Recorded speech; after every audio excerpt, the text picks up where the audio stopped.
O Medcast chega à 10ª temporada em 2021, com mais de 120 episódios e 400 mil plays. Eu, Roberto Bob Maranhão e Daniel Coriolano somos seus anfitriões no maior podcast de medicina do Brasil. Você pode contribuir com ideias, críticas e sugestões de temas voltados à carreira profissional médica. Deixe comentários no nosso perfil da SoundCloud ou acesse o Instagram, @NúcleoMD. Fique agora com o episódio. No Medcast anterior, nós conversamos sobre os cuidados paliativos. E eu falei para vocês que na segunda metade da 10ª temporada eu ia trazer temas relacionados à questão dos cuidados paliativos. Pois bem, hoje vamos conversar sobre declaração de óbito. E por que eu estou fazendo esse link com o episódio passado? É óbvio que a questão da declaração de óbito ela está relacionada a qualquer aspecto da atuação profissional de nós enquanto médicos. Acredito, inclusive, que deve ser o tipo do documento que qualquer profissional médico, médica, está sujeito a ter que preencher em algum momento da sua vida profissional. Porque, invariavelmente, estamos sujeitos a essa situação, que algum paciente nosso venha a morrer sob os nossos cuidados. Mas quando se fala especificamente da área dos cuidados paliativos, isso se torna muito mais prevalente. E aí é onde eu quero chegar. O preenchimento da declaração de óbito, ele pode ser considerado uma das etapas finais da assistência a uma pessoa. E por que não seria a final por completo? Esse de fato é o último documento que eu teria por obrigação de fazer com relação à prestação de cuidados e atendimentos ao meu paciente. Dentro do contexto dos cuidados paliativos, nós precisamos pensar também naquela situação em que a pessoa vai deixar uma família que nós também teremos que dar suporte. Quando a gente insere isso no contexto dos cuidados paliativos, isso se torna mais fácil de entender, porque os cuidados paliativos eles têm aquele processo de preparação, e muitas das vezes essa preparação está muito mais relacionada à família, às pessoas queridas daquela pessoa que nós estamos cuidando e que eventualmente irá morrer. Portanto, nós temos que preparar aqueles que vão ficar para que entendam que esse momento de partida vai chegar e que isso é um processo natural. Saber fazer a declaração de óbito, não ter dúvidas sobre o preenchimento desse documento, isso dá uma segurança muito grande ao profissional que está fazendo essa prestação, como também à família, que não vai ter que enfrentar, digamos, burocracias desnecessárias para a obtenção desse documento, sem o qual a pessoa não pode ser enterrada, não pode ser cremada, enfim, ela não pode ter o seu rito final de passagem concretizado. E isso, obviamente, vai ficar na responsabilidade daqueles que ficam, né? Então, a questão do preenchimento técnico da declaração de óbito, existem manuais, né? Inclusive existe um documento, salvo engano, o título é Declaração de Óbito, um documento importante, algo assim, que eu vou colocar no link da descrição aqui do episódio, para que vocês tenham como base, principalmente se você nunca preencheu uma declaração de óbito. E bem, no episódio eu quero dar destaque para além do como preencher, que aí você pode buscar essa referência, né, que eu vou deixar lá na descrição, me situar muito dentro do contexto do quando fazer. Mas, poxa, Bob, mas é óbvio que quando é que a gente vai fazer a declaração de óbito? Quando o paciente morrer, né? Bom, sim, né, parece ser a resposta mais óbvia, porém não. Por que não? Entenda, se você conhece a declaração de óbito, aí eu convido, né, que todas as pessoas realmente se debrucem sobre esse documento, né, e essa referência que eu vou colocar, vocês vão ver que ela tem muitos campos, né? A declaração de óbito é um documento relativamente extenso, mas que, essencialmente, a parte que vai nos caber uma reflexão maior, um tempo maior, ou uma dedicação maior para o preenchimento, vai estar justamente na parte do bloco em que nós vamos dizer a causa da morte. Esse bloco, ele é, em essência, o bloco que a gente realmente só vai poder preencher, ou só vai poder preencher na sua completude, quando de fato a pessoa morrer. Porém, eu posso me antecipar. Então, a folha da declaração de óbito, ela é uma folha numerada, né? Você não pode... ela se assemelha a alguns tipos de receituário controlado que nós temos, né? Do tipo B, tipo A, em que você tem uma numeração. Então, você não pode simplesmente gastar folhas da declaração de óbito treinando. Mas você tem fichas espelho da declaração de óbito que elas estão disponíveis, né? Você simplesmente procura aí no mecanismo de busca e você vai encontrar a ficha do jeito que ela é. Ela só não vai ter a numeração e, obviamente, ela também não vai servir porque não é um documento oficial.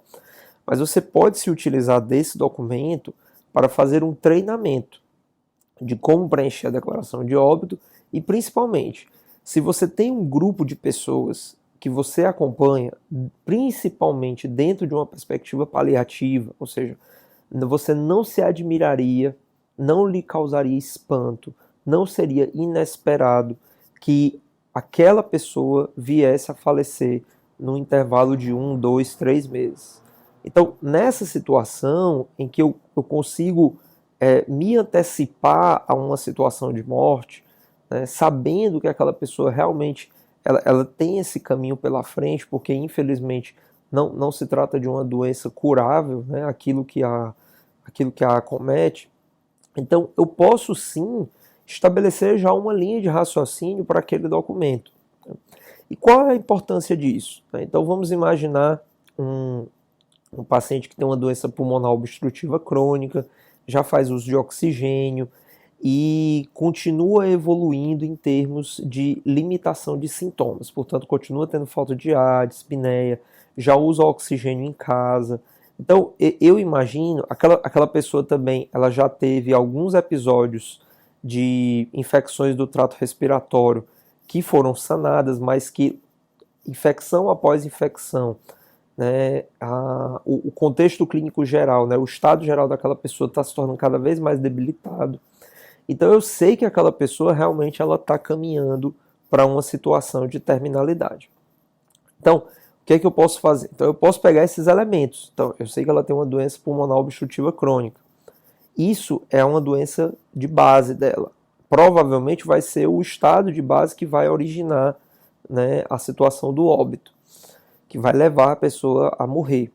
E aí eu já posso deixar pré-determinada, essa doença, ela já tem há quanto tempo? Existia um contexto de tabagismo relacionado ao DPOC? Esse contexto de tabagismo, ele cabe ali na declaração de óbito? Então eu já posso selecionar os elementos que eu vou colocar na declaração de óbito e já deixá-los prontos, para que uma vez que eu tenha que preencher, a parte que de fato vai surgir ali no final, vai ser talvez um outro episódio infeccioso, ou então simplesmente a pessoa teve uma morte natural, né? Ela dormiu e não acordou. Essas situações, dentro de um contexto bem acompanhado, bem monitorado, elas não obrigatoriamente precisam ser direcionadas para serviços de verificação de óbito. Por quê? Não, assim, digamos que é uma pessoa idosa, né, ela já tinha esse problema, então é possível sim que a pessoa tenha falecido em decorrência disso. Talvez eu não consiga determinar exatamente com precisão o que foi que levou ao óbito naquele ponto. Ah, será que foi um tromboembolismo pulmonar? Será que em algum momento, né, durante a noite ela teve um infarto, né, e isso predispôs ao óbito? Mas entenda, existe um contexto maior, que inclusive dentro de termos epidemiológicos ele faz muito mais sentido, de que eu caracterize aquele episódio, né, aquela morte, como sendo decorrente de contextos crônicos. Tá? É muito diferente de uma pessoa que não tem problema de saúde nenhum e simplesmente morre durante a madrugada. Esse contexto de morte súbita, ele gera muito mais confusão em termos de se entender o motivo que levou aquela pessoa a morrer. Então, estar preparado dentro desse contexto ajuda demais. E aí por isso que eu digo, quando preencher a declaração de óbito, isso pode surgir já de muito antes da pessoa de fato vir a falecer. Então, assim, não é que eu esteja antecipando, né, ou então desejando a morte da pessoa. Não. Isso é um mecanismo que eu considero até de respeito e proteção para a família, para as pessoas que cuidam, né, para os entes queridos. Porque, gente, não são um, nem dois, nem três, mas são dezenas, centenas de casos em que a pessoa, depois que morre, a família tem que viver uma verdadeira peregrinação em busca de um documento como a declaração de óbito.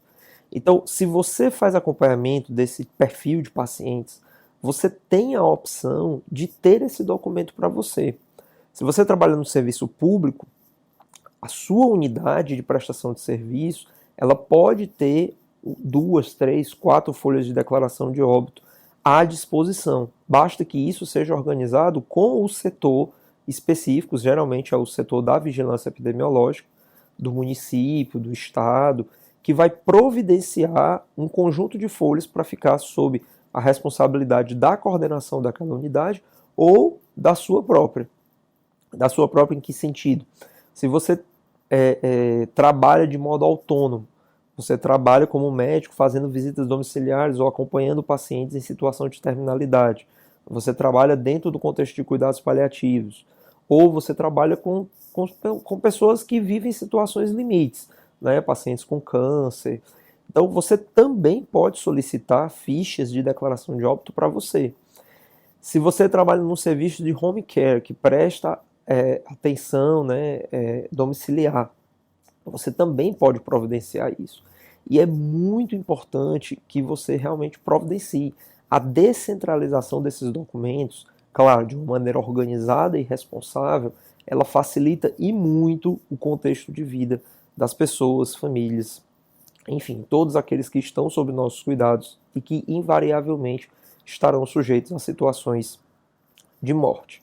Então, a declaração de óbito, ela tem um contexto muito diferenciado quando se analisa dentro de um princípio do cuidado paliativo, que é você fazer essa prestação contínua de cuidados e estender isso não apenas àquela pessoa que está doente, mas também a todo o seu contexto familiar, para que você dê um suporte adequado ao fim da vida daquela pessoa. Então, fica a dica, acesse o link lá no material que fala sobre o preenchimento da declaração de óbito e fica atento sobre essas questões, né? Estuda isso, trabalha essa tua desenvoltura no preenchimento desse documento, para que, havendo a necessidade de uma situação em que você identifique uma pessoa que vive uma situação de terminalidade, você possa prover esse documento de forma oportuna, sem ter que a pessoa ir atrás, muitas vezes até em situações em que órgãos e serviços de verificação de óbito nem sequer deveriam ser acionados, né, e que terminam fazendo esse papel da emissão da declaração de óbito por uma questão social, né, de não deixar aquela família desamparada frente à elaboração e emissão desse documento. Então é isso, gente. Um grande abraço para vocês e uma boa semana. Nos vemos no próximo Medcast. Muito obrigado por acessar o Medcast. Compartilhe, deixe seus comentários e acesse nosso perfil @NúcleoMD no Instagram. E para você que deseja fazer uma parceria conosco, envie um e-mail para contato@nucleomd.com.br ou veja mais informações na descrição. A gente se encontra no próximo episódio. Até mais!